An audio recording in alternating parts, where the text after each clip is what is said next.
தி news today India நேயர்களுக்காக மத்திய அரசு கொடுத்த இன்ப அதிர்ச்சி. ஏப்ரல் 1 ரூபாய்க்கு மேல் கூகுள் பே, போன்பே மற்றும் அனைத்து யூபிஐ பேமெண்ட்டுகளுக்கும் வரி வசூலிக்கப்படும் என அறிவித்துள்ளது. இந்தியாவில் கூகுள் பே மற்றும் போன்பே பயன்படுத்தி பண பரிவர்த்தனை செய்யப்பட்டு வருகிறது.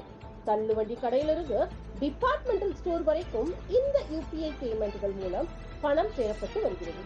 இந்த நிலையில் 2000 ரூபாய்க்கு மேல் பண பரிவர்த்தனை செய்பவர்களுக்கு 1.1 விழுக்காடு கட்டணம் விதிக்கப்படும் என தெரிவிக்கப்பட்டுள்ளது. அரசு அலுவலகம், மியூச்சுவல் ஃபண்ட் காப்பீடு, ரயில்வே பண பரிவர்த்தனைக்கு 1% கட்டணம் வசூலிக்கப்படும் என தெரிவிக்கப்பட்டுள்ளது.